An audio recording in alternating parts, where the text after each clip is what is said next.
Magandang araw mga sangkay. For today's video po ay share ko naman sa inyo yung paggawa ko ng ube hopya. Pero bago tayo magsimula ay please like at share naman ang ating video at pakisubscribe na rin po. So yun mga sangkay, sana po ay makatulong sa inyo ang video na to. Tara, simulan na natin.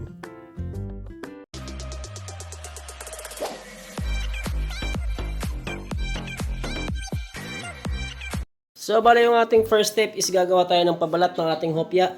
Unang ingredients natin ay asukal. Sunod ay mantika. Sunod ay tubig. Next step natin ay haluin muna natin, tunawin natin yung asukal. So inuulit ko, ito po yung ating pabalat ng hopya. At kapag nahalo nyo na ng maayos, ilagay na natin yung ating harina. First class at third class po yung ating harina. 300 grams na third class at 300 grams na first class. At lagyan na rin po natin ng baking powder. Sunod natin gagawin is buhin lamang po natin yung ating pabalat. At habang binubuo natin yung pabalat ay pakilike at share naman ang ating video. At pakisubscribe na rin po kung kayo po ay hindi pa nakapag-subscribe. At ayan, kung sakaling nabuo nyo na ay masahin muna natin. Bali pakikinisin muna natin itong ating pabalat. So bali pakikinisin muna natin yung ating pabalat mga sangkay. Bali ganyan po yung aking pamamaraan sa pagpapakinis ng ating pabalat. So yung mga sangkay, mapapansin nyo ito yung ating pabalat. Balihin natin ko lamang po dahil papakita ko sa inyo yung isa ko pang pamamaraan sa pagpapakinis ng ating pabalat ng hopya.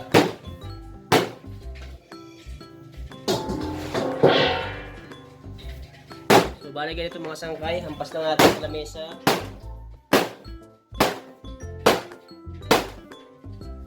Ayan, kung mapapansin nyo, diba, ang bilis kuminis ng ating balat.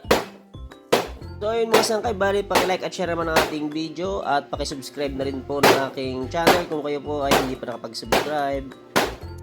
So ayun mga sangkay, bali continue lamang po sa paghampas sa mesa ng ating pabalat ng hopya para po mas mabilis nyong mapakinis yung ating pabalat ng hopya. At pagkatapos natin mapakinis ang pabalat ng hopya ay punta na tayo sa ating susunod na gagawin. Sunod natin gagawin, ayan, ating first dough. Bali, ang ating sunod na gagawin is yung ating second dough. Ayan, kailangan lang natin ng third class na harina at mantika. At haluin lamang natin ng maayos. So, bali, abangan nyo po kung paano natin or saan natin ilalagay itong ating second dough dahil mahalaga po ito sa ating hopya. At ayan, kung sakaling nahalo nyo na ng maayos ay pwede na po natin itong ilagay sa ating first dough. At ito na nga pala mga sangkay yung ating dough. Ito yung ating unang dough, hindi ko na ipakita sa inyo. Ito yung ating first dough.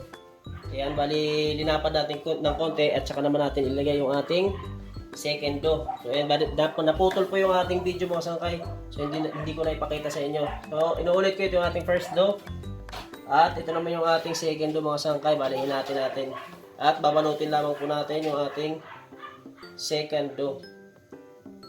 So ay mga sangkay, bali pakilike at share naman ng ating video at subscribe na rin po ng aking page. At ayan, kapag nagawa nyo na po ang step na yan ay rest muna natin ng ilang minuto. At ayan, bali ni-rest lamang natin ng mga ilang minuto. Balikan na natin tong ating dough. So bali gagamit tayo na, kailangan natin ng rolling pin. Dahil ninipisan natin itong ating pabalat.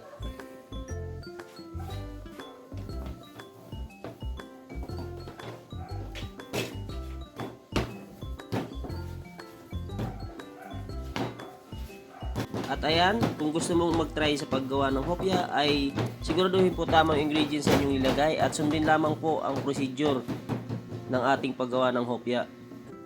At dito sa part na ito, kung sakaling nanipisan nyo ng inyong pabalat, ay pwede nyo na pong i-roll. Ayan, yung ating pag-roll po is hindi po dapat sobrang higpit para hindi po mapunit yung ating pabalat. So bali alalay lamang po yung ating pagbaston yan mga sangkay. Kailangan po ay magaan lamang po ang inyong kamay dyan. Alalay lamang po ang pagbabaston natin ng ating pabalat. At ayan, kung sakaling natapos nyo na pong ibaston ay medyo habaan nyo lamang po inyong pabalat. Ayan, bali sundin or gayahin nyo na lamang po yung andyan sa ating video.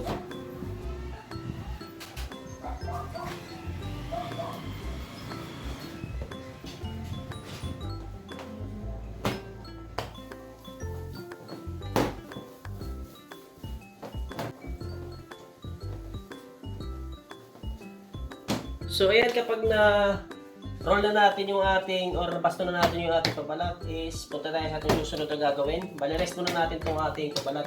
Gagawa muna tayo ng ating palaman. Una nating ingredients sa ating palaman ay asukal. Lagay na rin tayo ng violet food color. Next, ube flavor.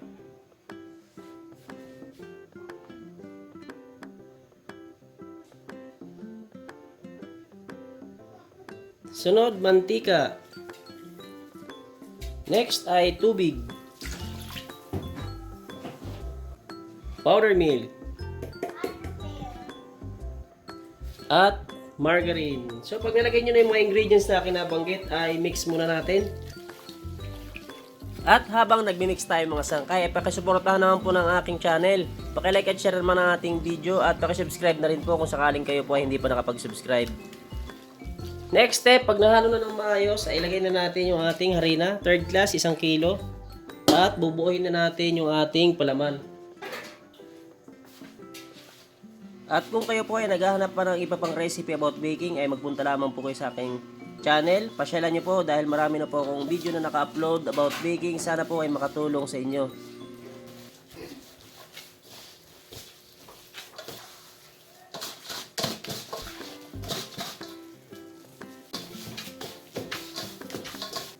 At ayan, kung sakaling nabuo na natin yung ating palaman, is itabi muna natin dahil kailangan muna natin i-cut yung ating pabalat. Ngayon, kailangan natin ng puputulin itong ating pabalat para malagyan natin ang palaman. At ayan, kung mapapansin nyo yung ating pabalat, bago ko siya i-cut ay hinahaba ko muna ng bahagya. At ayan, dyan po sa part na yan is cut na po tayo ng ating pabalat. Bale, yung timbang ng ating pabalat is 14 grams. So ayan mga sangkay, bale meron tayong 2, 4, 6, 8, 10, 110 pieces na gagawing ube hopya. So ngayon bale sisimulan na natin ang paglalagay ng palaman sa ating hopya. At dito sa part na to mga sangkay, isisimulan na po natin ang paglalagay ng palaman sa ating hopya.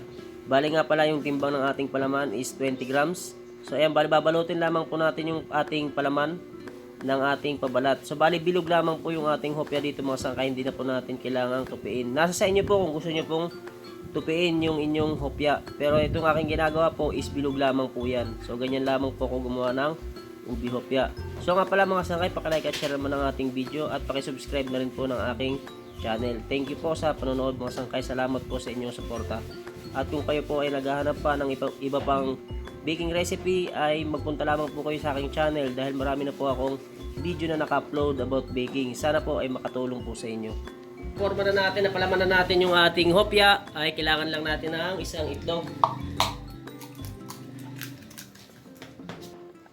At lagyan natin ng egg yellow, konting food color.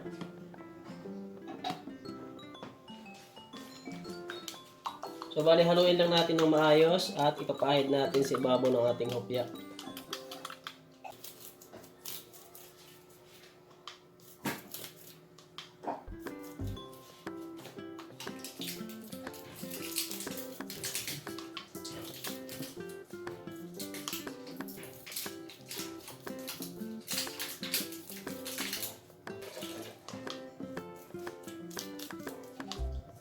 At ang ating next step mga sangkay, kapag napahiran nyo na sa babaw ay pwede nyo na kagad isala. Kailangan ng inyong oven is mainit po, 200 degrees Celsius, at gagamit po tayo ng malakas na apoy.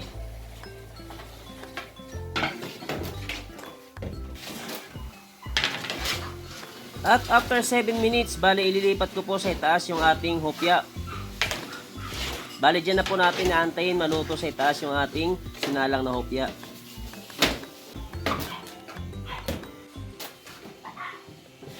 At after 7 minutes sa itaas ay aalisin ko na po yung ating sinalang na hopya. Bali, linuto ko lamang po ng 14 minutes, 7 minutes sa ibaba at 7 minutes sa itaas. So bali, yan na po yung ating finished product ng ating ube hopya. Ayun mga sangkay, bali paki-like at share naman ang ating video at paki-subscribe na rin po. Salamat po sa panonood. Sana po ay makatulong sa inyo ang video na ito.